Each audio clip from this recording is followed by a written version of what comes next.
All for coming. My name is Jeff Gallo with CPA firm Grennan Fender. This is our first CEO event here on Valencia College campus this year. At the end of this program, we will show you a whole schedule of various events, both social and educational, that we will be offering. Quick story about this program. It started about a year ago. I had a chance to come into contact with a number of like-minded advisors, and all of them are here, at least most of them are here at least right now. And we decided to create this program for learning for CEOs, C-level executives on a school campus.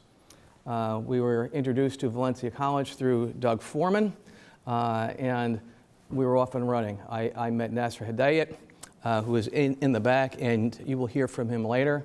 But Valencia College is a big school that has great purpose, and that's part of the reason why we're here. Is the purpose is beginning with the end in mind, which is a productive workforce that comes out of secondary education like this.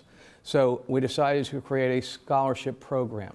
All the sponsors have put up funds that will allow members of the four-year business degree, which will be announced later this year, okay, to participate in a four-year degree program in business.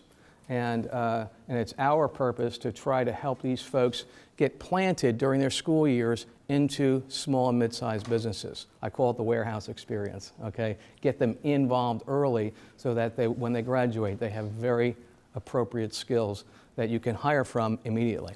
Okay, first to start.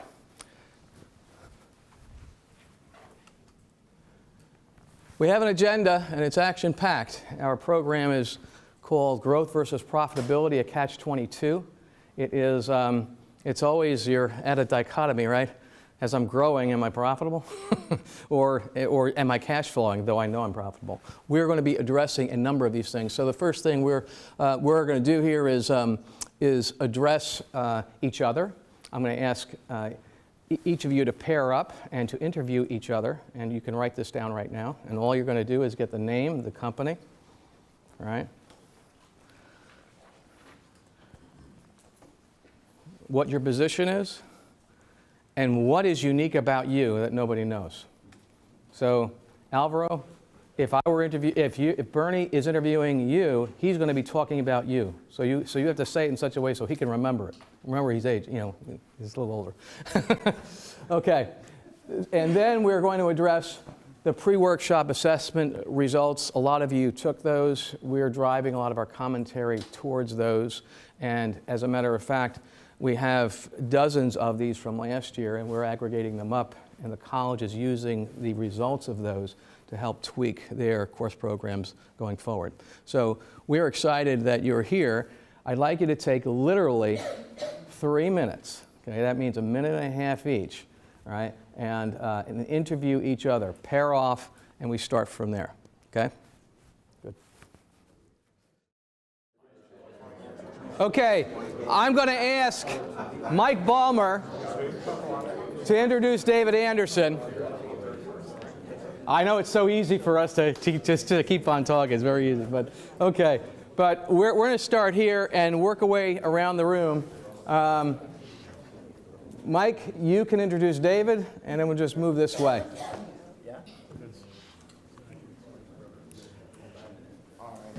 So this is David Anderson. He works for Expense Reduction Analysts.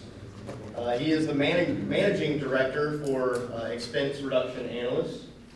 One thing interesting about David is that he works with companies to try and help them find hidden savings, as well as help them get bags of money. He is from out of town in Washington, D.C. area, so he's one of the only people I've met today that's from out of town.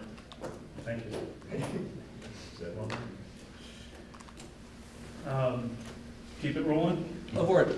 So my esteemed interviewee is Mike Ballmer.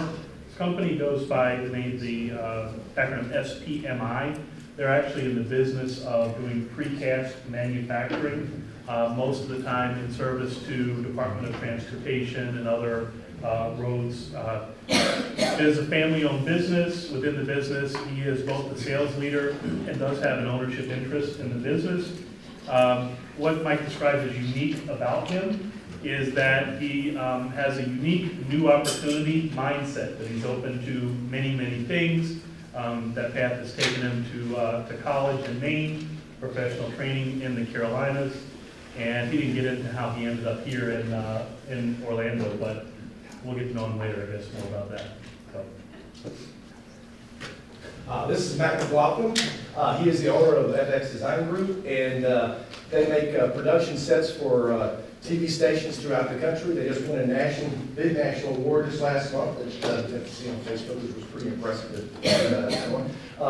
Mac has got two sons, one I'm very proud interned with me at one time, and is a fellow Gator. And he's got a new son not a new son, but a son that's going newly to college at UCF, and he's putting into the dorms, in a week or couple weeks. Yeah, in a couple of weeks. This is Glenn Griffiths, Glenn, G-L-Y-N, so just make sure you get that right, because most people don't, right? Yeah, I get a little picture of that. I did, same with my name, I get Mark, Mike, Nick. He runs a Raymond James office, and he just moved from downtown Orlando to Winter Garden, so now he might actually go to his office, because when my son interned for him, I said, well, how's Glenn? Oh, I never see him, he's never there. I'm not gonna do that. Yeah, so he's in Winter Garden now.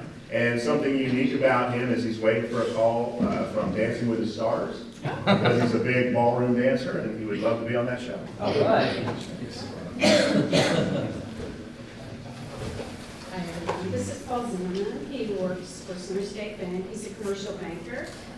He was announced at Super Bowl III for a reason that I'm not allowed to divulge. Those are the Janet Jackson. No, that's before that. Very fun. And he just is a very kind person. Thank you. Good morning, everyone. Ann Taylor is an owner of 4 separate companies. At Sheriff Fair, Rental Pro IS, Mad Decor, and HBWE. So she's a very busy lady. The unique thing about her is she's swam competitively from the time she was 4 years old through 11th grade, swimming several miles a day. Wow. This is Chris, and he's a web designer and web engineer. He specializes in SEO. He works for Bernie over here. He started out as an electrical engineer and sort of got into web design engineering and stuck with it. Selby from General Scenery. They do custom event stages for large corporate events. And, so as far as we got. What's something unique about you, Selby? What's something special that people wouldn't know about you? Majored in building construction and did it for a year and a half and just hated it. There you go. There you go, okay. Hi, Patty. I'm still chatting, sorry. This is Bernie Kukarski with Kukarski and Associates. He's the managing partner of his company. They do internet marketing, and something that's very unique about Bernie is that he started internet marketing before Facebook, Twitter, and all those other things that people use now. Bernie was out there at the very beginning, and he's seen it all from the ground up, so he has very detailed information on how to do that. Yeah. In other words, I'm old. I feel old now. I am Bernie. This is Patty Reeves, and Patty is the CEO of Plans and Specs Retro Graphics and something else. But Standout Digital Printing. And Standout Digital Printing. And she's been doing that a long time. And what I really get when I talk to you is that you have the ability to make small companies look like large companies. And you also specialize a lot, it seems, in the construction industry. Okay. This is Yasmin Jaime. She was born in Mexico and moved over here when she was 11 years old to Georgia. She now lives in Orlando and works for the family business named Toltec Construction. It's a commercial building. They are most of the things that they build are schools, condos, stuff like that. Even though she was born Mexican, she she looks like a U.S. citizen, all of that. And she's not afraid to try new things. So, and indeed, that's my personal opinion that's what you, when you're not born here, so in my case, you have to be able to try new things and not be afraid of that. So, Right. that's it. Very good. This is Alvaro Pesci. He owns or works with a master-based software company. They're based in Latin America. Software as a service. Okay, I have to specify that, he told me that. They're looking into moving their headquarters to here to Orlando. And one couple of things that is unique about Alvaro is that he's Italian, but was born in Chile, but loves USA. There you go. All right. Good morning, everyone. I want to introduce to you Mike Moore, who is the vice president of a very successful construction company we've all heard about here in Central Florida called Agar Jurgensen. Mike has been in the Central Florida area for 37 years, has a wife and 3 kids.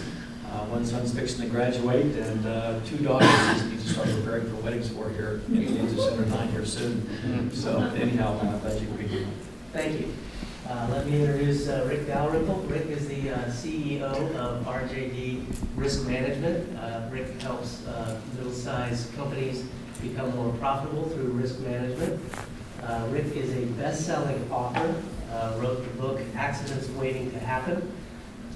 Obviously, central to what he does, and nice to meet him today. I'd like to introduce Matt Assemacher today, and he's the owner of 2 companies, Top Tile Stoneworks, which is a flooring installation company in Central Florida, and then Via Maris Imports, which imports tile from around the world, all across the country, right? Interesting thing about Matt is that he's highly involved with UCF. He's on their board of directors and also involved with the Alumni Association. This is Chris Gucci with Center State Bank. He works as a commercial lender. One of the unique things about Chris is he is a very patient home brewer.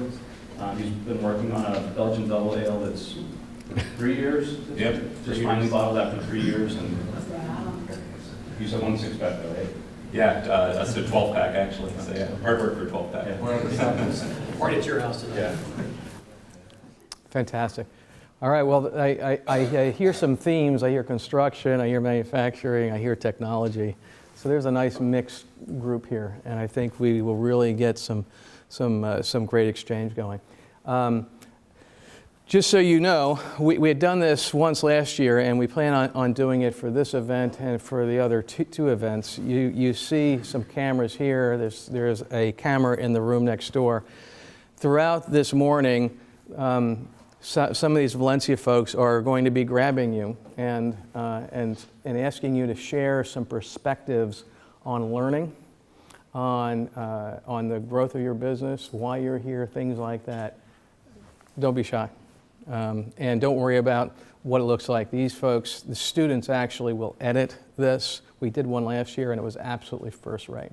Okay, so this is something that we want to begin to share with the community. We really have a great partnership with Valencia College. You'll hear more about that, and we're excited to do this type of thing. All right, onward and upward. This is the breakdown. I think we're right on schedule. We're going to have two Valencia College staff sharing their perspectives on post-election and the impact thereof, the future, so forth. Dave Anderson, you met him earlier, from Expense Reduction Analyst. Really neat story on top secrets to unlocking your cash flow. Then we're going to break. If folks need to go for a break earlier, just go ahead right down this hall and to the right, and the restrooms are there. Gary Cohen from In Perspective is going to talk about driving top-line revenue. Rick Dalrymple, you met. A great talk on 5 costly mistakes that kill profitability. David Paparad, good friend and partner, he's in the back. He's with a CPA firm, Brennan Fender. He'll be hitting hot topics in the tax world. And then we're going to close it up, myself, Nasser, and one of the folks that he works closely with is going to take about 10 minutes or so to share how you might be involved in the future of Valencia College. Okay, one of the things that I had mentioned is that folks were actually contacted by a college intern of mine with UCF. His name was Kevin Deal. He asked 12 questions, and the 12 questions fell into these categories. So we basically aggregated the results. And this is what the room said, okay, about their particular situation. The first part was more strategic. Am I growing towards a transition or exit? The second part and third part was all about the value drivers of the business, and then protecting value, minimizing taxes, financial controls. You see here a lot of concern. Over here, you got taxes. Everybody's concerned about that. But the whole issue that we're talking about is growing value, and cash flow is a direct relationship to revenue and expense. So we're going to be touching all of these things. We're excited about what this day has to offer. But I have to tell you, the next set of speakers, it's just a real interesting issue, because Lee McCain is one of the speakers with Valencia, along with Storm Russo. But I just have to say that I didn't recognize it until we actually stared each other in the face, and he and I were friends 15 years ago. He was actually a client of mine. So we get reunited this morning, and that was just so much fun. So without further ado, I would like to introduce both Storm Russo and Lee McCain from Valencia College. Thank you, Jeff. Good morning. How are we doing this morning? It's great to be here. Storm and I are going to do the get to know each other thing just like you guys did. So I'm going to introduce Storm and let you know a little bit about Storm. He's been a colleague of mine for the last 8 years here at Valencia. But some of the things you need to know about him: he's been with Valencia for 23 years. He is the cornerstone of the business department, not only on our East Campus where I teach with him, but also for the entire college. We always depend on Storm to get things done, and he's the guy that does that. Some things you may not know about Storm. Storm was a former All-State football player in high school, and he played at the University of Florida football. He is also a scratch golfer, which I'm really jealous. Since my knee surgery, I can't swing as well as I used to back in the day. He also used to be owner of 2 construction companies, and he's currently an owner of an entertainment company along with his cousin in his hometown we know of as Key West, and that's in Florida. That's Storm Russo.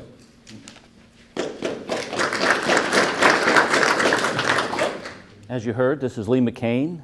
We have known each other for 13, 14 years now. Prior to coming to Valencia, he was in the sales and marketing industry, advertising areas. As you heard, friends with Jeff. Great addition to Valencia. I say addition even though you've been there for 14 years as an adjunct and full-time 11 years. I consider it an addition. Great addition, has helped me out tremendously. As you will see in today's presentation, he's more of the upfront person. Hopefully his presentation will go long, so you won't have to hear my portion of it.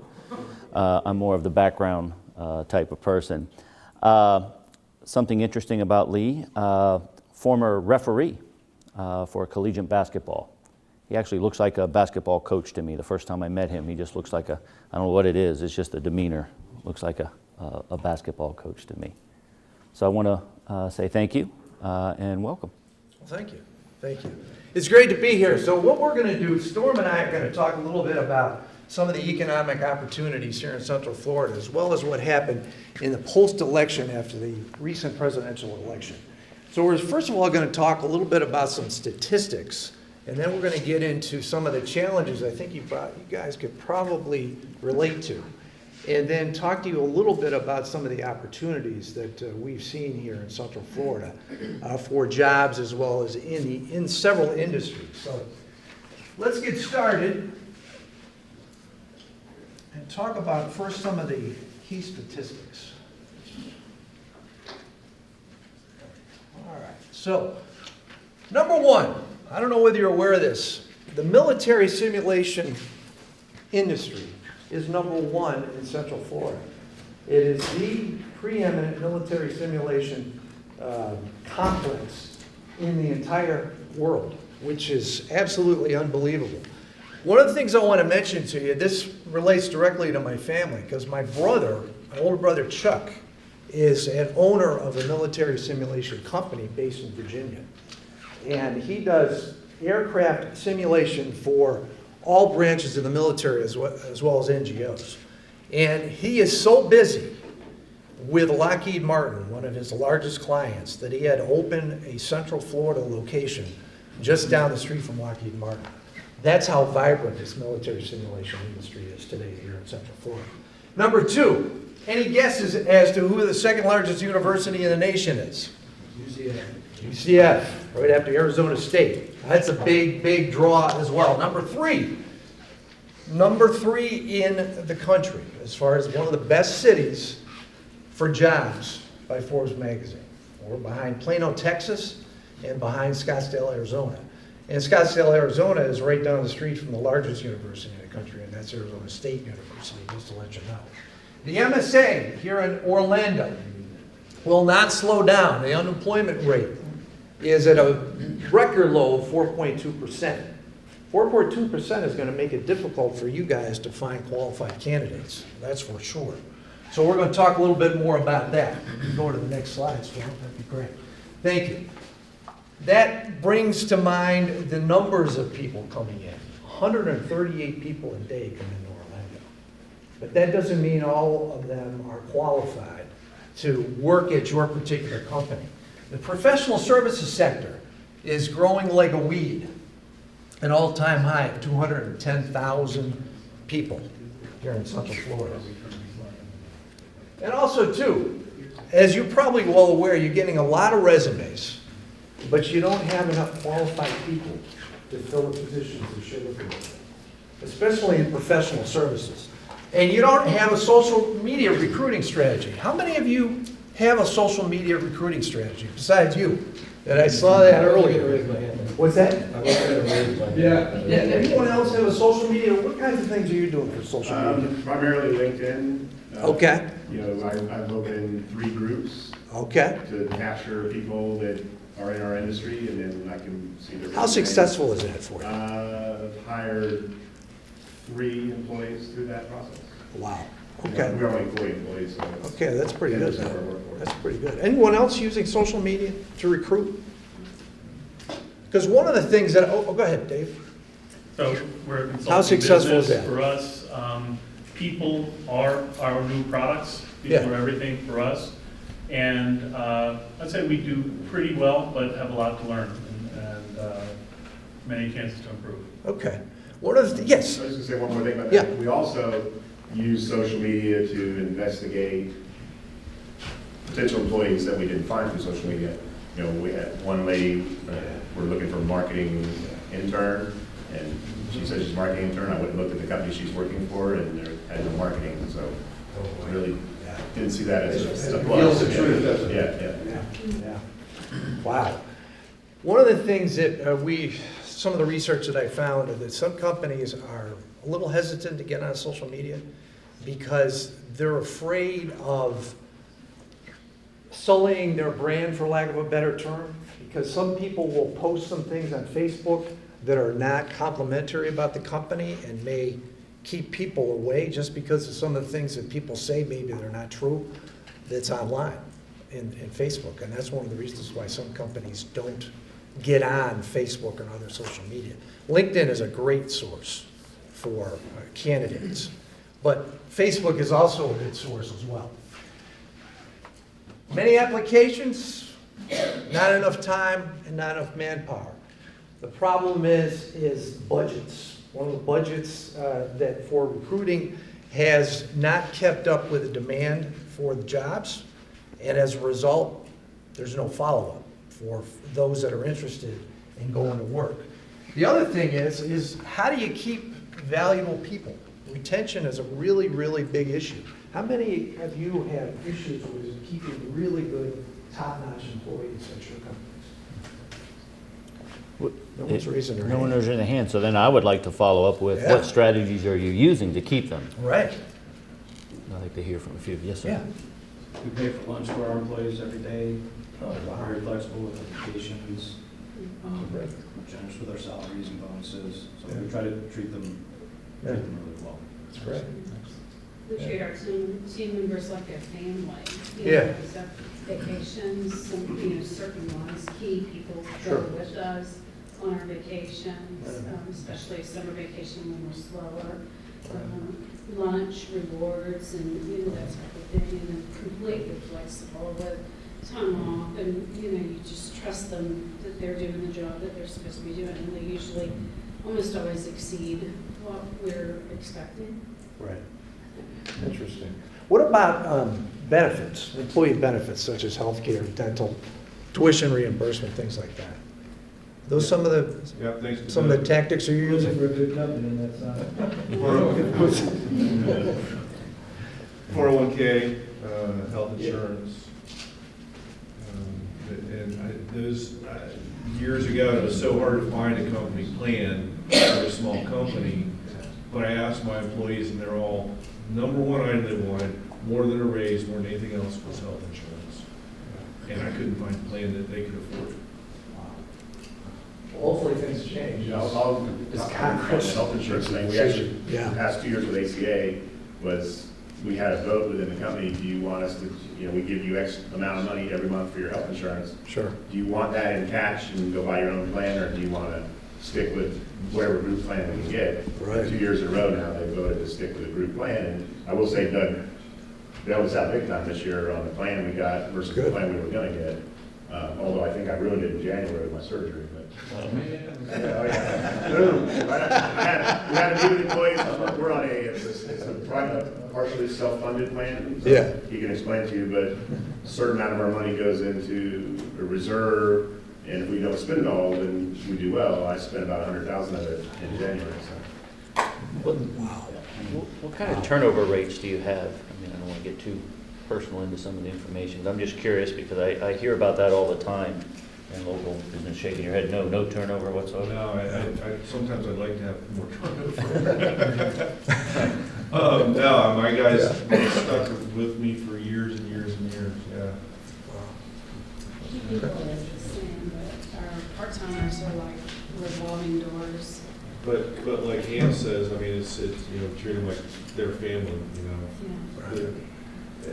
I'm concerned about, their housing, their car, their kids, their wife, whatever. Sure. And I try to maintain just a family atmosphere to everybody wants stuff for everybody else.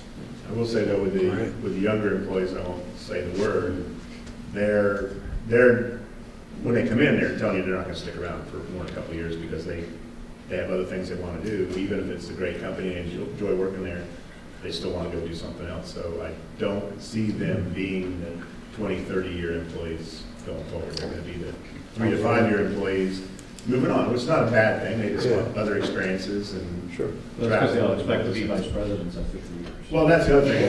If they're not in charge for one, that could be another issue, but at the same time, they're not going to stick around, even if they are vice presidents. They're going to move. The word is more. Because you say that word and they shut down. Well, I read a study within 4,010 years of north. Yeah. There used to be 2. So I'd say that's where most of my turnover is in that age group. You took the next question I was going to ask was, she mentioned that with the part-timers, I was going to ask the specific question, what are the demographics of those individuals? Because I think Lee and I, we may have an interesting perspective being in the classroom, even though we have traditional, non-traditional students and things like that. One question I always ask the 19-year-old student, once they finish their program, whatever that program may be, I'm always curious to see what they believe their first position will be, how much will they be making, and things like that. And I just have a quick question for you. What do you think the average Valencia student finishing up their program, what do you think they consider to be the average starting salary? Believe it or not, most of them are around $75,000 a year they expect to be making within the first to 2 years. About half, yeah, about half that. Yeah, so we hear that a lot, and we also, I know on the flip side, we know have some people here in the financial industry. I also ask on the flip side, what's the average age of someone in the classroom right now that they will retire? And most of them are saying around 55 to 60, so.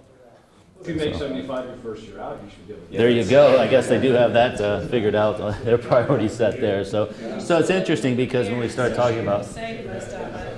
I'm sorry? I said, and you're still living with your parents, so you should be able to say the most. There you go. There you go. They're the ones that are working till 80, 85 so that their children can retire at 55. Expectations, that's what these students have, expectations that are not realistic. And they go to work, and it's like a cold slap in the face with them. I spent 2 years trying to hire a grant card, haven't hired one yet. Oh my goodness. And it seems like that's like a great field, a trending They field. want massive pay and they want to come to work in their pajamas. Or they don't want to come to work. They want to work out of their house, come and go as they please, and they just can't understand. In listening to a lot of you in the specific industries in that, I don't know if they all run into the same thing, but dealing with a lot of individuals in that field, a lot of them obviously are not looking necessarily for that full-time one position, a lot of contracting work and things like that. So that's maybe another trend we see. There you go. That's like I say, certain fields, it's not going to, I'm going to come in this month to build something. How many of you, as employers, are allowing your employees to use flex time and or to work out of their house or a virtual office? How's that working? How's that working for you? Well, remember that we are based now in Chile, we're just starting over here. But Okay. down there, it depends on the employee. There are some kind of employee that they don't get it, and you have to finally fire them because they, how do you say, they abuse of those rules, of those flexibility. But we have a lot of people that they get very well with that. Okay. So you're looking at discipline as one of the reasons why they're not performing or they are performing. It's because they have their self-discipline. Self-discipline. Yeah. Self-discipline. Okay. What about flex time? Many of you had your hand up for flex time. How's flex time working versus having to show up? For certain employees, it is. We've got a couple that we allow to do it. We're general contractors, so obviously Sure. our superintendents and project managers have to kind of be there all the time. But Right. have a controller, bookkeeper lady that Okay. she gets flex time and it works out fine. So Okay. Just as long as she gets the job done. she gets the job done. Yeah. It doesn't And matter. I'd say the problem there is you can't make it a policy in your handbook because not everybody can manage. Right. And that's where you get into a danger zone and start putting those handles in there. It's like, well, Bob's doing it, why can't I? Because when you do it, you don't do anything. So, Yeah. So we don't have that as a Yeah, policy. yeah, it's situational, employee by employee. Yeah. I wonder if that's, and once again, not to say the word, if that's a if that's a sort of a situation with a current generation, because maybe in the educational arena we're looking at seeing the growing of online classes to work when you want to work, not necessarily a 10 to 11, 15 type of classroom setting. So same thing with the work schedules. We see a lot of students Bad, very bad. I mean, my son's the one he mentioned at Florida. He's a senior. He's going to be a fifth-year senior, but his first 3 years of school, I'd say 90% of his classes were available online, or you could go to 7 a.m. So I'm not going to do that. So he did online, and that's terrible. It doesn't teach you anything you really need to be on time, to show up, to engage. And the dean over at the business school at UCF is actually fighting against online classes. The last couple of blogs he's written about that they should eradicate those. So I don't think they're good, and I don't necessarily think they're good for employees because they need to interact and engage and communicate with each other. And it's kind of like that Sandra Bullock movie that came out a long time ago where she worked from home and didn't know anybody and got in trouble. So I don't think it's a good idea. But I would say, you're asking about those guys. One of my best employees, who's one of them, he's been with me 5 years now. He's leaving. This is the second time he's tried to quit. I'm finally letting him go. And he's leaving just to go follow his muse and do something different. He's more engaged and more responsible than many of my boomers, if you will. But it just is, it's time to go. You can't stick around. That's interesting, because when we mentioned, I heard a couple of people say the idea of family, and a lot of the organizations here and the employees. And if you agree or not, but just in my little world in the classroom, I talk a lot about that and ask students, and they're not looking for something longer than 5 years. 5 years is a max that they're looking at. They feel, and I hate to hear the terminology saying, and I hear students say this a lot, saying, if I'm in an organization for 5 years, I've already learned everything I can. And I hate when someone says that. I don't want to hear that. But I've already learned everything I can. I need to go to another organization to further. The part they don't understand is what everything they learn costs you money to teach them. Most definitely. Yeah. No doubt. Okay. Gotcha. Okay, good. Thanks.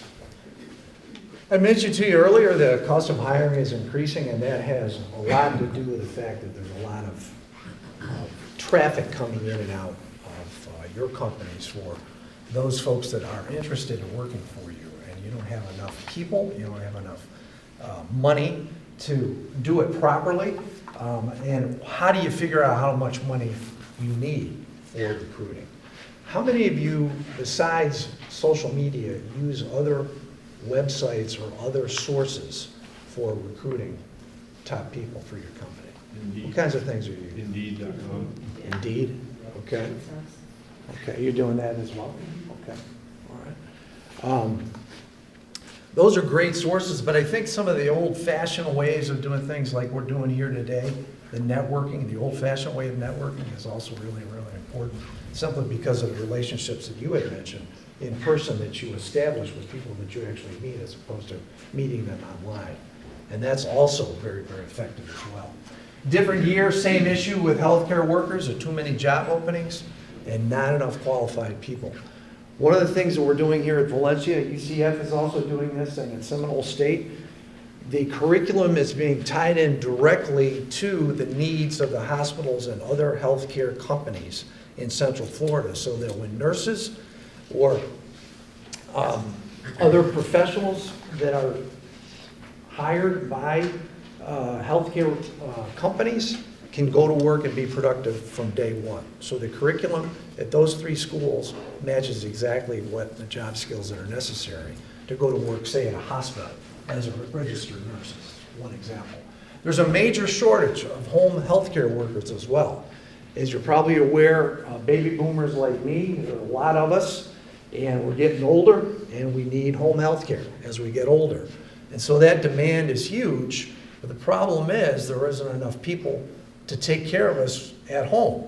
And one of the reasons is there's not enough money in it for the people that are working there, and the hours are not regular hours during daylight. They're usually at night, very early in the morning, and on weekends. And so it doesn't attract the best type of worker in that particular industry, and thus that's the reason why there's a very, very major shortage of home health care workers. Okay? Hard to hire top candidates in a competitive environment simply because one foot is out the door if the other guy has better health care benefits. Have you seen that yourself?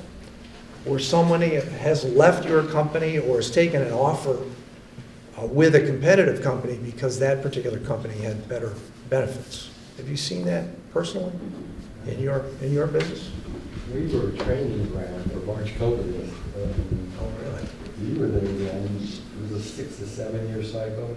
We were dealing with younger people. And one of our workers had a Ritz-Carlton, they're at vacation club, Tulsa University, Disney, because we couldn't afford to keep them and the benefits. Right.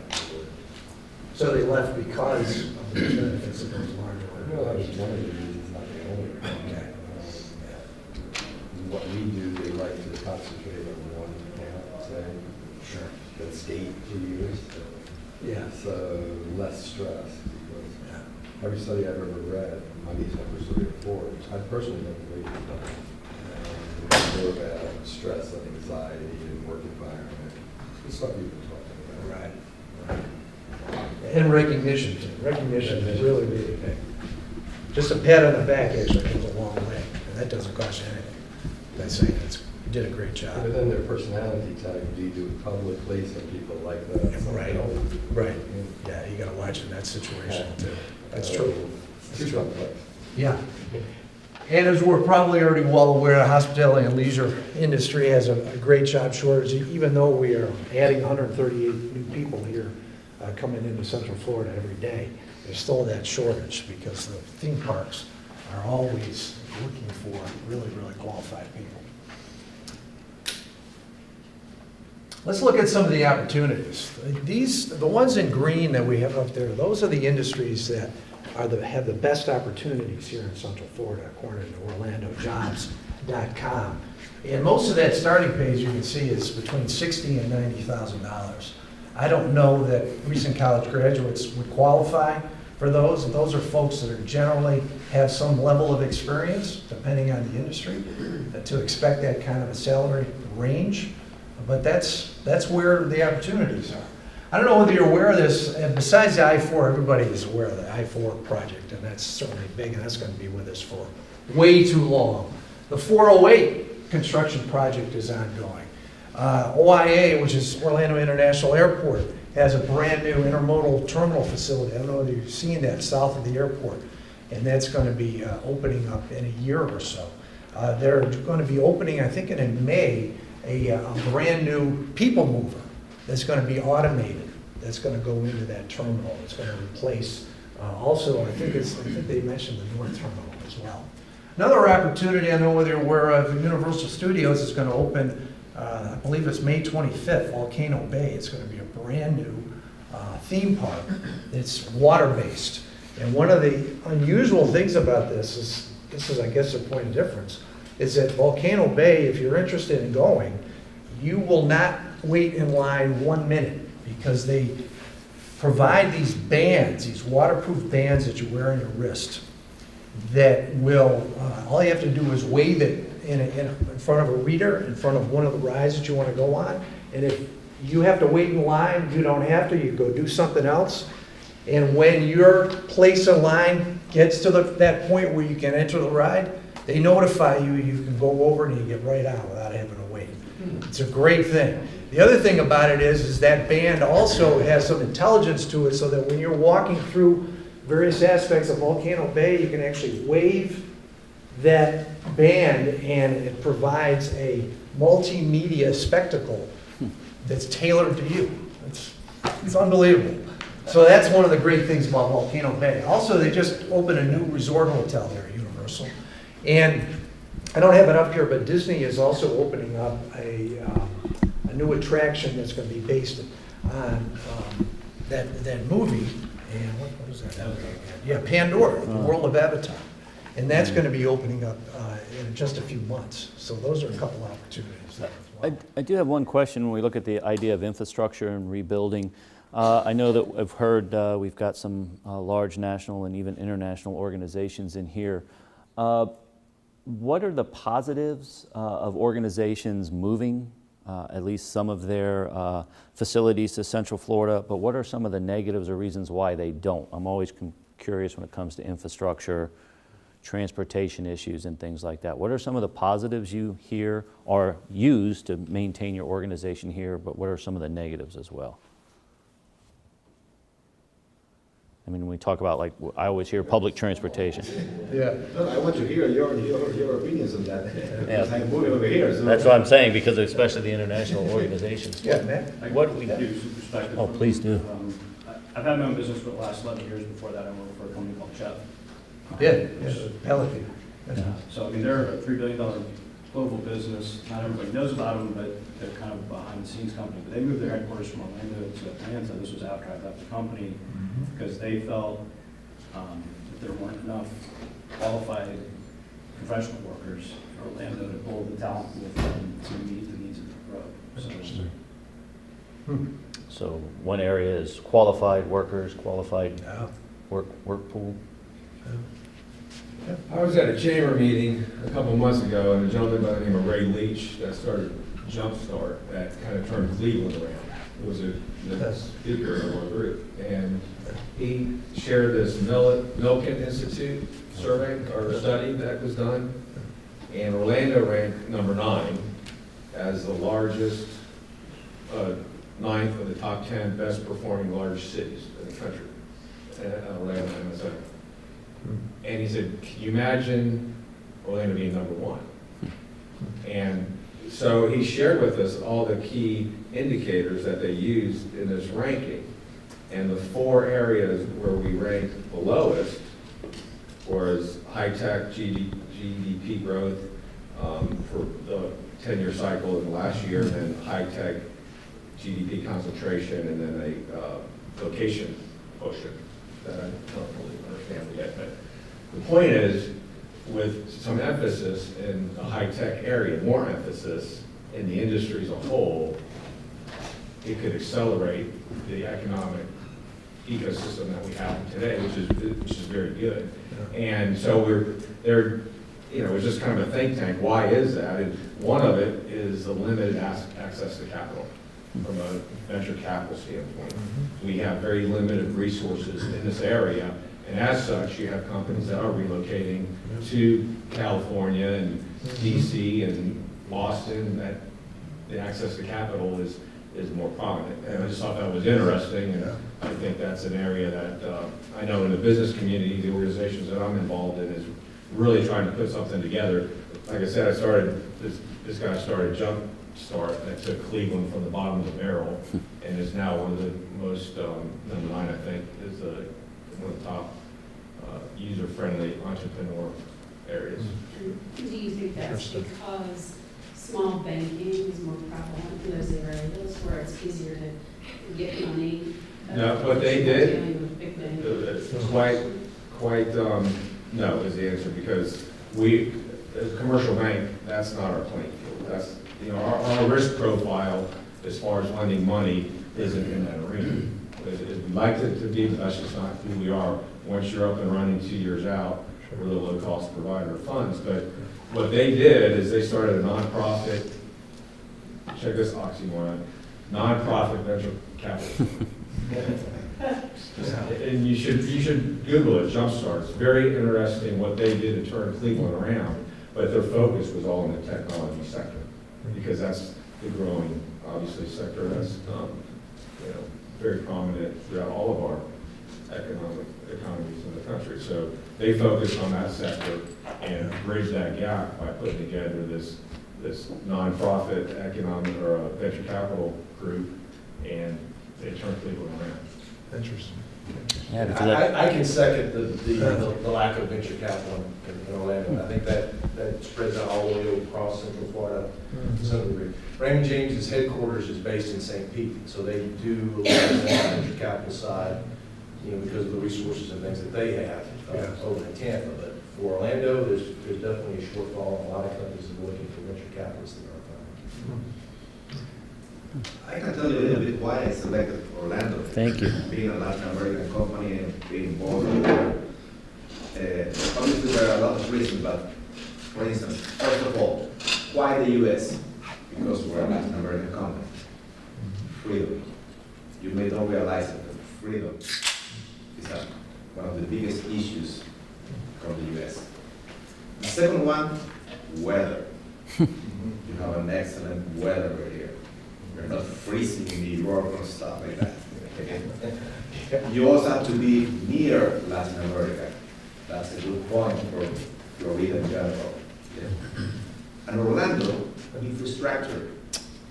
You don't realize, but you don't put the bill in infrastructure over here. The tourists do. They may be annoying sometimes, but they pay the bill. Not the ones that live here. And besides that, I love business. Yeah, but that's why Rosen is terrific, for all those reasons, except they're not close to South America, but they have the venture capital, plus their marketing. Yeah, but they don't have the beach near, that, a lot of Yeah, but they got the hotel to come, the big wigs are all moving to, the answer to your question, UCF's number 2, but Arizona State's number 1. Don't make me change my mind. No.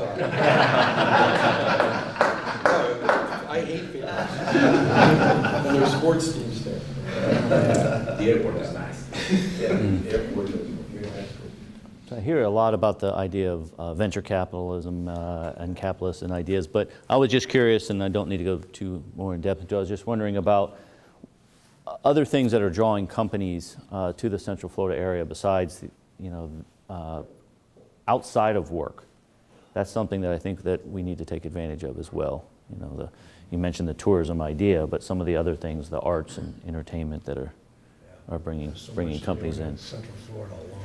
Yeah. I'll make a comment about that. So in a past life as a corporate executive, we moved about 1,200 people from the suburb of Chicago to Columbus, Ohio. Ooh. And part of my job as the leader of that business was to get people excited about Columbus, Ohio. And I learned things like Columbus is actually the 11th largest metro in the US, great educational, great school system, great healthcare and all that stuff.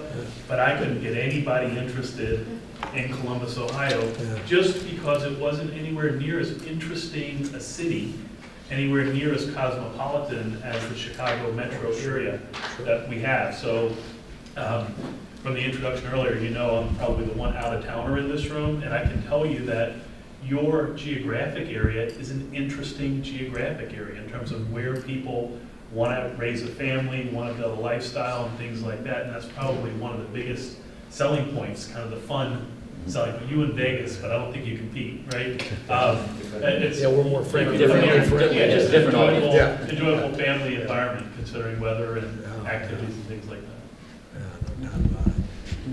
Speaking of capital funding, as you had mentioned, how many of you are using online capital accumulation sites like GoFundMe and places like that for projects that venture capitalists normally would help fund?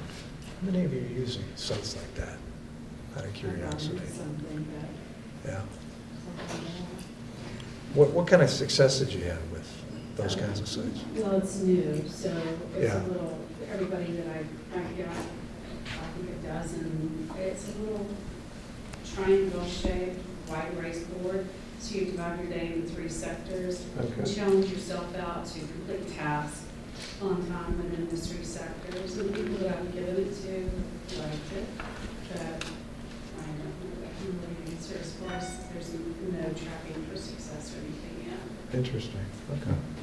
Anyone else use online? Yes, sir. I'm involved with SCORE, and we've seen a number of companies get initially funded through Kickstarter. Right. And Kickstarter is, the whole industry is evolving, and the SEC is Yeah. involved now. We have become an equity-based element to it, but I mean, there's no way to get funds out there at that lower level, from that venture standpoint, and that whole industry is starting to kick off. Yeah. You have to have a business with a lot of sizzle though for someone to get Pardon interested. me? You have to have a business with a lot of sizzle though for someone to get the interest of going on You have to have a Kickstarter. really good product and So I mean, good business plan. a lot of brick and mortar type businesses aren't No. going to get that Can't kind of. even imagine. Right. But that's starting to change with the equity crowdfunding now, because it'll be kind of like it's almost like if you're Microsoft and you're selling shares of your company, that's what you're able to do now on a small business level. But I think that's legislation's just kind of kicked in the last 6 months or so. Yeah, that's why I was asking, because that is another source of capital, so. Yeah. Last slide that I had before we talk about, since the presidential election, these are what employers are looking for high-skilled folks. And I'm sure that you can all resemble that, for sure. But again, these are folks that primarily have a college education, or they have a specific skill, like pipe fitters as an example. And a lot of the community colleges, including Valencia, has curriculum for folks that are interested in HVAC, that are interested in other automobile mechanics and fire science, and the police academy as well. So these are kinds of things that we do at Valencia for those that aren't going to pursue an associate's degree or move on for a bachelor's degree and beyond. But those are the kinds of opportunities that are available out there. And I know many of you are looking for that. So Storm is now going to talk a little bit about the impact of the presidential election and what's going on with some economics. Yeah. And some of the, for sake of time, I don't know if I'll show a video. We only got a few minutes there. Go for it. I don't know if that's good or bad, but not to be controversial or anything like that. I'm not going to take any political stance one way or another, so please don't. Students don't know who I voted for. I never let them know. So Or, help me God. So help me God. Congratulations, President.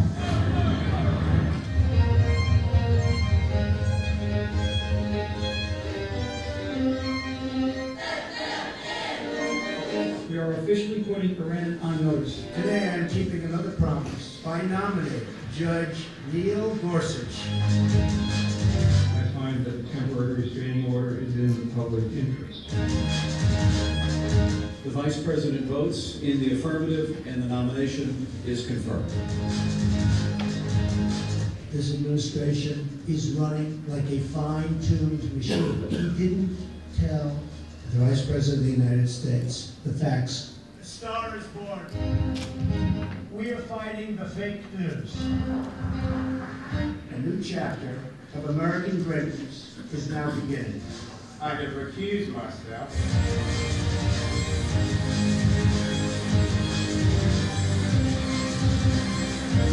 The FBI is investigating the nature of any link between individuals associated with the Trump campaign and the Russian government. We were very close with no Democrat support.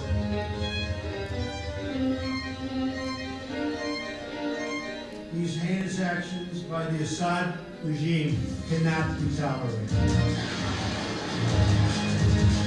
So help me God.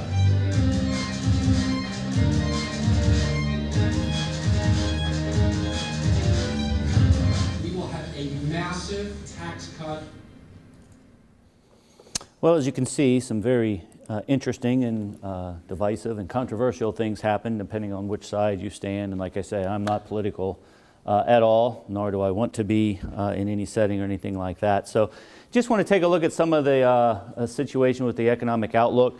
And after hearing all of your backgrounds and things like that, actually you probably should be the ones up here talking about this more than myself, because you have some great experiences and knowledge. But when we take a look at the idea of economic indicators, they do look healthy, obviously. The gross domestic product, one of the most important ones that we are taking a look at all the time.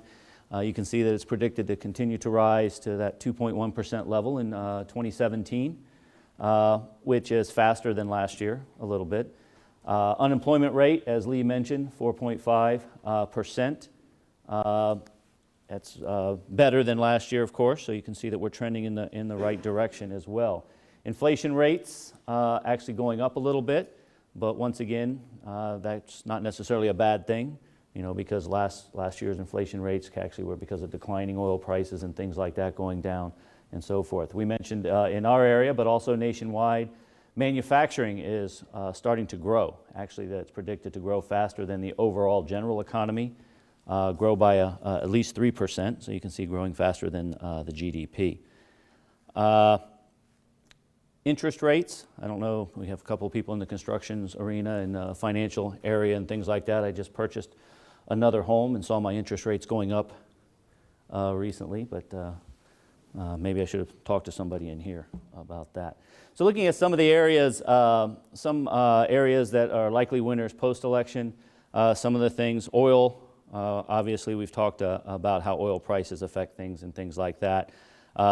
That as a major change, depending upon how, which side would get into the White House, oil drillers, pipelines, coal specifically, all are going to increase. It's going to affect the prices of a lot of different items and things like that. The banking arena, I know we've got several people in here that could talk more about that. What do you think some of the general ideas are happening in the banking area? I think a lot of it is just based on this, the expectation or speculation that there's going to be some deregulation or some changes to Dodd-Frank, and then that could contribute to looser, lending standards to some extent. Mm-hmm. And you think that will be, the Dodd-Frank will be? That's discussion right now. That's the major discussion right now. Yeah, so that's one area that we take a look at. I think, and Lee mentioned specifically when we look at the defense industry, that's a big area because, of course, not only a huge presence here in Central Florida, but nationwide, looking at the growth of the military, once again, on the political side, whichever side you're on, that is obviously going to be growing. So that's an area that we have to take a look at. Do you see anything that you think is not on this list that should be, specific industries that will probably see great growth based upon the election results? I see one that stands out that I think wouldn't do so well, and that's on the pharmaceutical side. I think, yeah. A lot of people are. That's what people thought would be a winner, and I think it's really come down on drug prices. Yeah, and I think from the scrutiny of the idea of drug prices and things like that, they think, I think because when you take a look at the Affordable Care Act, as you were mentioning, and things like that, how that's going to affect it, I'm not sure. This is what I saw a lot of analysts say that, and I'm glad you pointed that out, because it depends upon maybe on the pharmacy side and the healthcare side, two different arenas. I don't know. But obviously, when you take a look at some of the losers after that, one big one could be because we have the coal idea of coal and things like that, renewable energy. When you're looking at some of the Paris agreements and things like that with that. I put the Mexican peso in there specifically, I kind of put that in there myself. When we start looking at some controversial issues with NAFTA and things like that. Healthcare providers, there you go, I see that as the big area. Car makers, Ford specifically, saw some issues right after the election and bringing jobs back and things like that. So I actually could see that as a positive coming back around as well. Telecoms and media, I don't know how you feel about that, but some of the media situations with right after the election, you saw that some of the media were banned, and things like that. So we see some of the issues with some of the laws and regulations opening up there. Actually, there's like on media, that's what we work with television. FCC is changing the rules, and if you see that market, but there's a bunch of roll-ups, and you're probably going to go from, 5 years ago there were 40 or 50 different owner groups of local stations. In the next 3 to 5 years, there might only be half a dozen mega groups. So, because they're allowing penetration to go from 39% to 50%, so one owner group can cover 50% of the country. So some of the owner groups are going to become networks, like CBS or NBC. So it's been good, actually very good for them. I mean, they just got $10 billion for selling. And I think I agree with that. And the media, I think, was talking more about some of the regulations they're putting on. Right, they're deregulating them. Yeah, that side. It's also the technology of delivering the media.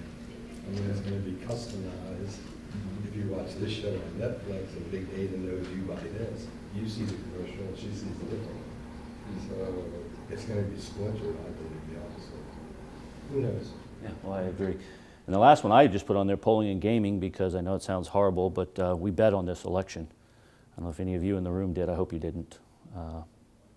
I did personally, but I won't say if I won or lost. But it's a gamble that we are betting on the presidential election, and it's a gamble of who's in there. So in the sake of time, I'm not going to, I have to turn it over. But I think what areas, last thing, what areas are losers, do you think? What areas or industries are really going to have to revamp or change depending upon legislation coming down the pike? Agriculture, for one. I think if the immigration policies change, it's going to be a real challenge. Not only the immigration, employment, some trade tariffs and things like that coming from part of North America, Central America as well. We're going to see some issues with that. I think, yes? I was curious about also immigration in regard to the construction industry in Central Florida. I would think it would have, I would think able to get the workers for all the construction has got to be really tough right now. It's a tight market already right now. It's a tight market right now, just finding good qualified workers as it is. In my past life, I was in that arena, and I can, I echo that sentiment. But I did a lot of subcontracting out there, and once you found someone, you need to hold on to them. Yeah, definitely need to hold on to them. Any questions or comments about anything in general? I would just say that one of the big winners was going to be technology.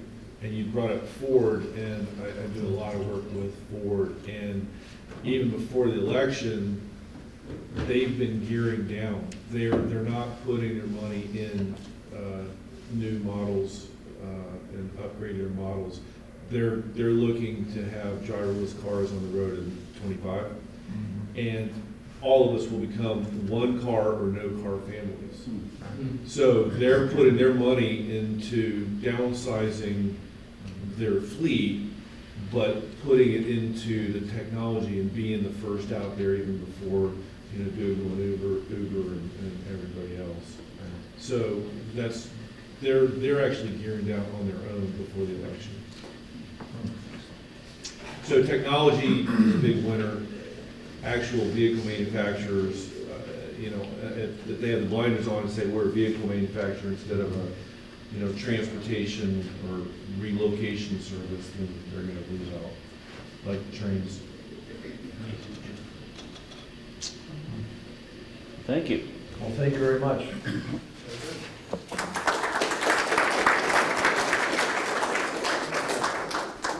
Okay, we're moving right along. Dave Anderson, you're up next. Dave has got a real interesting background as a senior executive officer, Black Belt Six Sigma. Knows how technology affects costs in running a business. So I think he's going to have some interesting commentary for us. All right? Yep. Are you about ready? You're up, man. Thank you, Jeff. I appreciate it. Did everybody hear me okay? I decided to not go with the lavalier. I figured we had an intimate family gathering here today. I don't have a cool, impressive name like Storm. I didn't go to University of Florida, so I can't claim fame being a Gator. So I got to go with what I have to work with, and so I bring money with me. And what we're going to talk about today is about how to unlock cash flow for your business or for the client organizations that within your business that you serve, and you help them to achieve that. So what my intention is to productively shake up your thoughts about maybe some of the biases that you might have had in the past about where you go to generate cash flow for your company, how significant it could be if you were to look in other areas or investigate in different ways in order to be able to unlock meaningful levels of new cash flow. So those boxes on your desk, we call them a puzzle bank. They're symbolic because they symbolize every organization. It doesn't matter whether you're in the manufacturing business, distribution business, construction, professional services firm, even not-for-profit. Every organization has real money locked up inside. And without having some very unique knowledge or methodology, what ends up happening is that that money stays locked up inside. It represents perpetually unrealized cash flow, investment capital, dollars to fund employee recruitment or employee education or employee satisfaction, or even just the holiday party. And it's important to continually challenge your thoughts and methods to be able to unlock that cash flow. Yeah, you find out really who the personality-wise, the ones that grab that thing and are tugging on it the whole time, you're going to get the prize at the end of the day. So, couple things. So just I have one just to give you a little bit of perspective about where I and my organization come from on this, to give you a sense for some of the things that we get involved in. So we specialize in helping middle-sized organizations globally unlock cash flow that ordinarily they wouldn't have realized. So last year, 2016, the high five result for us was that we put just under $42 million in recurring annual EBITDA on our clients' bottom line, hard dollar. All right. We had about 150 specialists across the U.S. Organizations we see, there's somewhere 10 to 30%. We have the benefit of being able to use roughly 18,000 plus projects worth of data that we've collected. We complete about 800 to 1,000 projects a year. This is our 25th anniversary. We work across roughly 50 expense categories, and the type of thing we do is on a success fee basis. So We do it only on the basis of hard dollars that our clients realize. They pay us out of that unless we put it on their bottom line as a cash flow number, hard dollar validated by them. They owe us zero. All right. A little bit about quick background on me. So I've been doing it for a long time. I've had lots of different positions within the space. Before entrepreneurial stuff, I did it for corporate shareholders. My last job was a corporate guy. I had a large cost management business within the healthcare industry. At a point, I had a role which is chief pricing officer, which is code for I and my organization of several hundred people. Our job was to come up with different schemes to obfuscate our margins so our competitors couldn't figure them out, so that our customers couldn't figure them out, and we could figure out incrementally how to fatten those margins over time for a business that was huge in top line volume, but really narrow in terms of operating margins and things like that. And I also spent some time with McKinsey and Company, helping organizations on that. So that's all in terms of the background stuff. So talking about a couple things today. Number one is, what is the real opportunity for you? Why should you even be interested in this next half hour? Why should you even think about it? Why should you invest time beyond the discussion today in chasing this versus all of the other activities that you as business leaders, owners, operators, advisors, versus all the stuff you could do? Why would you pay attention to this stuff? What are the obstacles? Within that, there are some misconceptions that are very, very common that tend to be obstacles that prevent organizations from getting to significant improvements in cash flows. It's important, just like anything, to realize them about ourselves, things that hold us back from achieving that, and we'll talk about what some of those common ones are. We'll also talk about, of the organizations that are extraordinary in terms of their ability to be able to pull cash flow into their organization through doing stuff that they hadn't done before, through being smarter about going about things. What actually do they do? And then, to the extent we have time for dialogue, we'll do that, but I'll make sure that we keep this on time. Questions or comments? Were we? Okay. So, is this relevant to you? How can we tell, kind of who's the audience that this message will resonate with? One is, if you're the organization that probably already spends a good deal of time and diligence managing operating expenses, right? Not talking about people per se, talking about all the other stuff that you spend money on. Telecommunications costs, the cost of freight and logistics, the cost of financial transactions. Not picking on any of the suppliers here in the room, but I'm just trying to get you to think about how you might be able to do these things differently. Thinking, is it still possible, you're the business manager, business leader, that's thinking, yeah, we do a pretty good job. I have good people on my team. I feel like we're already doing pretty well, but there's always the burning question, at least for me as a fiduciary leader of the organization, is it still possible that we're leaving money on the table? Is there opportunity for improvement there? If so, this could be relevant. Curious if what it might be. The reason why that's been important to me in past roles is it big enough for me to even redirect my time and energy and that of my team from other stuff that's core, acquiring customers, taking care of customers and service and things like that, to actually working on it to figure out if we can chase the additional dollars. Maybe I have some things we want to do. We want to invest in technology. We want to invest in recruitment or training, etc. But I don't have the dollars to fund them today. How could I unlock those? And what additional cash flow could be put to use? All right, so the opportunity, I brought some pictures about, these are more kind of case summary form, pass them out, to give you a sense for what we see. If you wouldn't mind sharing, I don't think I have enough quite for everyone, but for what we see in the marketplace, we talk about 10 to 30% that's there and possible and available to you.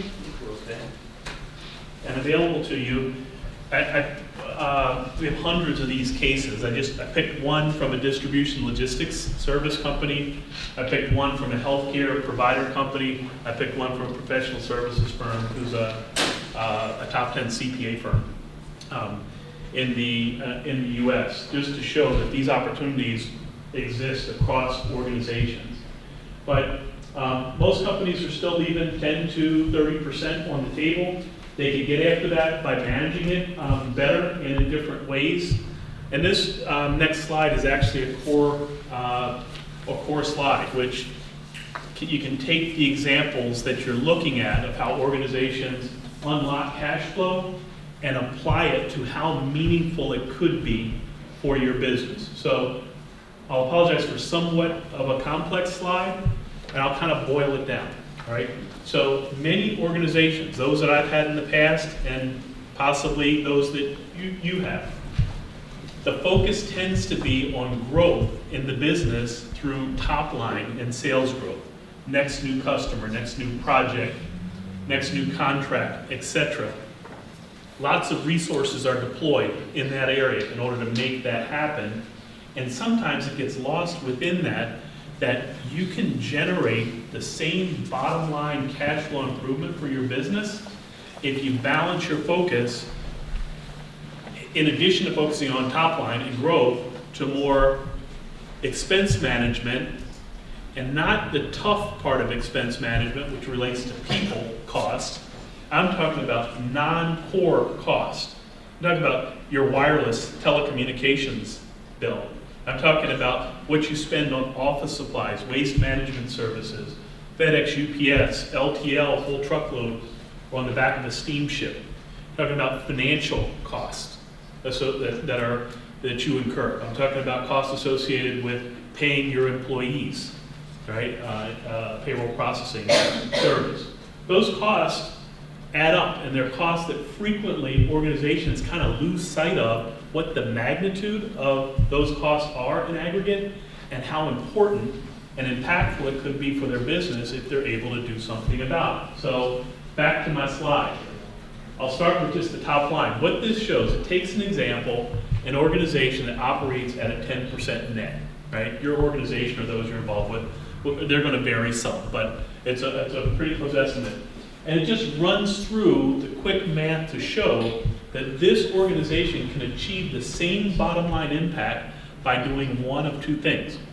They can either grow top line and revenue by 40%, or if you set payroll costs, people costs to the side, and you focus just on non-core, non-payroll, not the tough stuff cost, if you can improve that by just 20%, it has the same bottom line net profit impact as improving your top line growth number by 40%.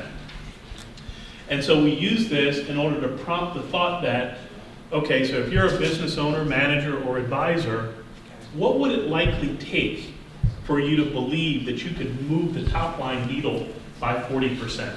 How many new customers, contracts? How much new infrastructure investment would you need to make in order to be able to handle that?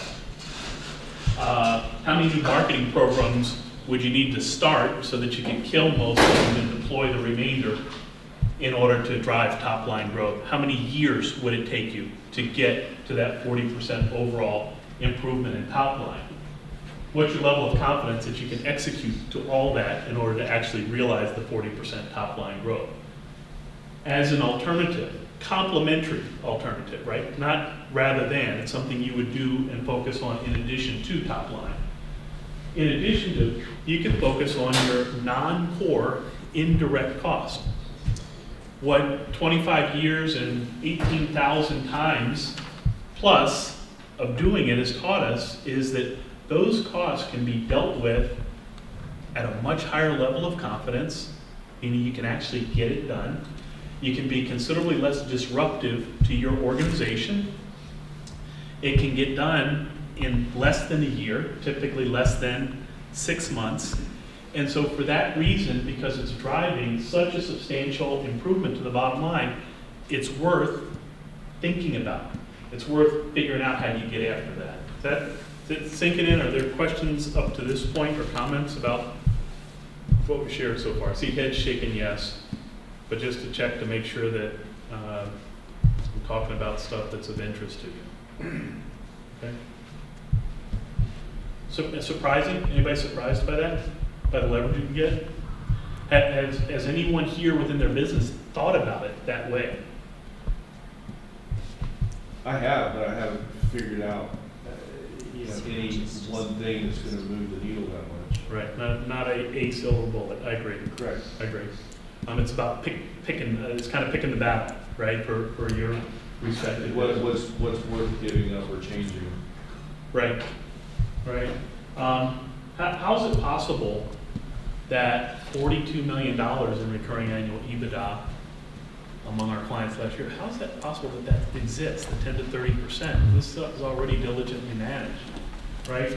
Here's how it's possible. Well, one goal, again, not picking on the suppliers. I come from a supplier background myself. But the reality is the goal of most any supplier is to win as much business volume at the highest price possible so that their margins are great. So there's always going to be that dynamic where although your suppliers can be very, very good partners, you need to understand them and they need to understand you, and you need to be working in close collaborative partnership so that it's not just about the transaction of more volume and more margin for them, that they're really working to help you achieve your goals. Most companies don't realize that their greatest leverage comes from having that understanding of not all, but their key supplier area and their industries. It can be, sometimes impractical to dedicate equal resources to every area. That's why you have to figure out which ones are likely to be the most beneficial for you. Real-time, very specific market information in the areas that you choose to focus on is paramount, right? Guessing at it or just looking at last year's budget or phone a friend, those things are the ones that typically get used, but they're typically not the most effective at helping organizations achieve substantial improvements. Lots of other misconceptions, we can talk about some of them, and I'll get through these pretty quickly, right? One common misconception, quick show of hands, who believes this? Suppliers give similar pricing to similar clients and customers. Nobody, we didn't fool anybody on that one? Your strategy and expertise in purchasing in one cost area will produce similar results in another, right? Here's what that means in practice. We have an organization that has a really, really sharp operations leader or controller.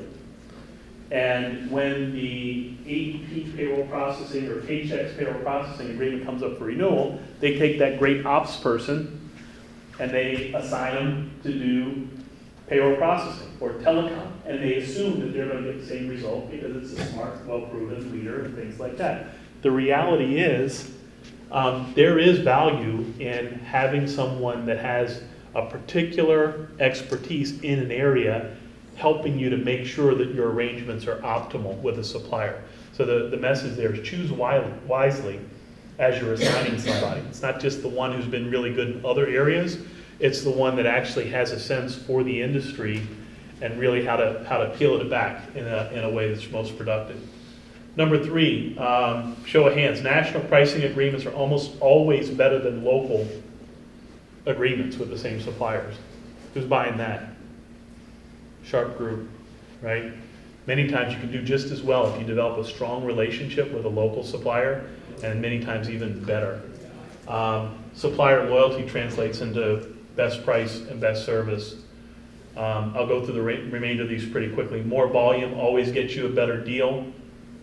Getting 3 bids, the whole 3 bids in a buy. We see that quite frequently. Organizations that do 3 bids in a buy very regularly, but really don't go about that process in a way that they're able to leverage true insider knowledge within the industry or a collaborative relationship with a supplier that might not necessarily entail a bid type of a situation. All right? Are you asking the right questions? I can tell you what's the wrong question, or at least an incomplete question, is when you send the supplier an Excel spreadsheet and say, send back your price, right? That's almost an assured way to get maybe what looks like a sharp price, but very infrequently your best arrangement that you could possibly come up with the supplier. So structuring what you ask for from your suppliers is really important. Anybody take advantage of group purchasing?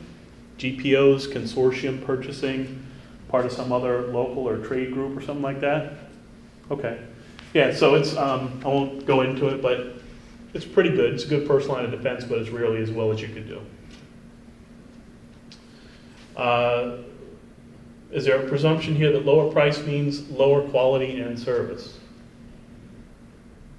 It might surprise you. We have clients that, actually I just got a note yesterday evening, it's an office supply project. We had one supplier that offered 22% improvement, happened to be the current supplier. We had another supplier, very proven national supplier of office supplies, that offered a 37% improvement. The conclusion, the note we got from the chief operating officer last night was, we just, because that other supplier offered 37%, we just had concerns about the quality. Just had concerns about the quality. And my first thought is, well, this is a distribution business. They're selling you the same hammer mill copy paper that you're getting today. So the question is, and it will be coming on the same UPS truck. It's not even a private fleet that's bringing it in. So sometimes there's a misconception that goes along with the price, and it's worth checking it out. All right, so flip the coin. What else can you do? What are these organizations that you see on the cases that I passed around? What have they done in order to be able to realize substantial improvements? What puts you on the path? Number one, just like so many of the business strategies that you take and you prioritize and you wrap a plan around, whether it's the overall strategic plan for your business or your talent acquisition plan or your funding, your capital plan for your business, in this area, it's important to dedicate some time to being able to do that. The second is to analyze your actual purchases. So when we're doing projects for clients, one of the first things we do is we request some basic transaction information from them, right? How much do you spend with Staples or AT&T, and what are you spending it on? It's surprising to me, or years ago it used to be surprising to me, that our clients' best estimate at what they spend in those areas with those suppliers is commonly off by 40%. Sometimes it's 40% high, sometimes it's 40% low, and we always encounter the things where we go, oh, well, you said you're spending $200,000 a year. Your general ledger or vendor payable shows that you're spending $700,000 a year. And they go, oh, yeah, I forgot about that one. And they bring it up. It's just not the type of thing that you're dealing with every day. And the message is it's important to start from a specific and credible fact base. Pull out that vendor payable file. Pull out the general ledger. Most of the businesses that are running QuickBooks or something similar, you can do it pretty easily. It's a pre-formatted report. Ask your controller, your accounting staff, so that you're actually starting with the facts and not just depending on the assumptions about what you spend where. From there, you can come up with a prioritized list of things that you want to focus on as you go about it. Define qualitative needs. Again, this isn't just to send me a bid type of a situation. That's not how you get to ideal. You get to ideal by understanding qualitatively what your requirements are, and then figuring out what your financial options are that fit into and support those qualitative requirements. Understand your buying assumptions, right? Certain things that you do them the way you do them currently because that's the way your organization has always done it. That might not necessarily be what the current requirement is for your business, right? There's new technologies out.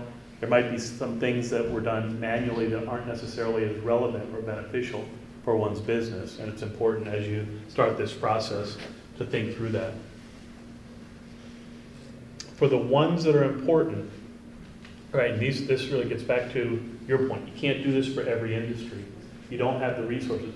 But for the ones that are the bigger ticket items for you, or you believe that there's opportunity potentially for substantial improvement, or you just haven't reviewed them at length in quite some time, take some time to collect some market intelligence, know what's going on within the supplier communities, right? One of the things that helps us a lot of times in projects, we know where there's been supplier consolidation within an industry. There might be new market entrants that you might not have ever considered in the past, right? I mentioned the office supply project that I got a note about last night. A large office supplier that used to be up in the Northeast, that over the last couple of years moved into the geography of our client. And again, they're very, very well established. Our client just didn't know them because they'd always gone to the same people that they were familiar with in their geography. And they missed opportunities in terms of another very viable supplier.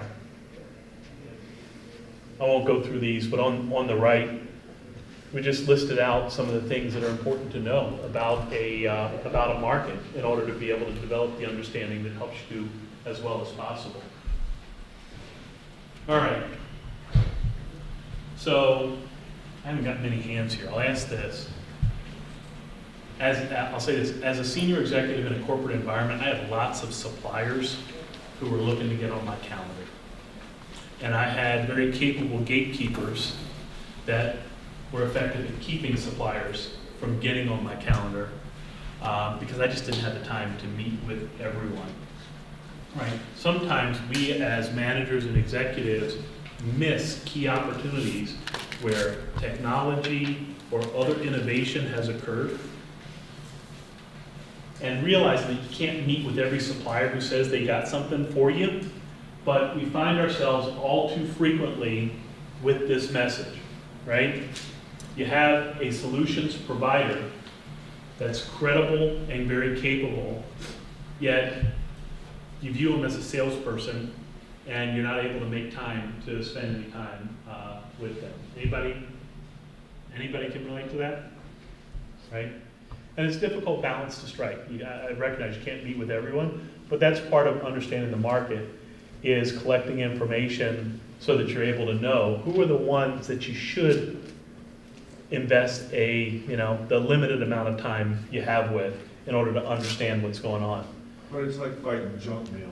I mean, there's so many people knocking on the door and calling that you can't talk to one. You have to talk to them all. Right. Or none. Or you can't really, there's no way to pick and choose and determine. Or even better, you contact your friend who has a similar role in a similar business, in a similar industry, to say, I'm open to spend a few minutes with a couple. Which one among those limited options should I make some time for? Right? So that's one. I think you want to start the conversation with whoever your current supplier is of product or service, provided the relationship's good and quality's there. Right? You want to have a discussion beyond just sending them a bid sheet. They know you better than most others, so you want to talk about what's going on with your business. Where are you growing? Where are you changing? Where are you headed? And ask the question. It's amazing what comes out of those conversations. There's been stuff that many times your supplier, right? When I'm talking about supplier, your banker, your health benefits advisor or your risk advisor, they have great ideas to bring to you that sometimes, I'm not saying all, but sometimes, they really haven't had the audience to be able to share ideas that could be very beneficial for your business. So I'm going to get through these pretty quickly because we're short on time or close to out of time here. We talked about that. Reevaluate your current supplier relationships. You do, in many instances, want to do some type of formalized go-to-market process. Whether you do that on your own, whether you use someone who does that for you, you decide what's right. But taking sometimes certain situations and actually going through a more diligent process rather than the informal, hey, can you give me a price quote on this or something like that can yield good results for you. You want to make sure that you negotiate effectively. I won't go into that because I want to touch on these last two. It's really important. Here's one of the things we see is that because organizations have smart people who are working on negotiating deals with their suppliers, they actually negotiate, in general, very good arrangements, all right? Where it ends up, something that started as a very good negotiated arrangement as being a 30% or more savings opportunity, is that over time, that transactional relationship creeps, right? Every time there's a change, you know, there's an opportunity for the supplier to adjust the deal somewhat, right?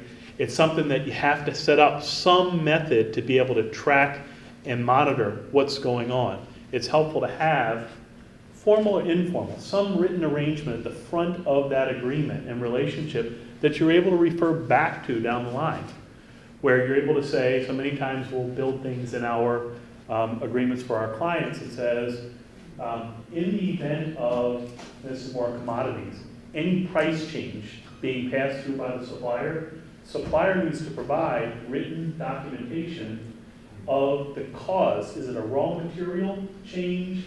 Does it have something to do with a change in the product once discontinued and it's getting replaced?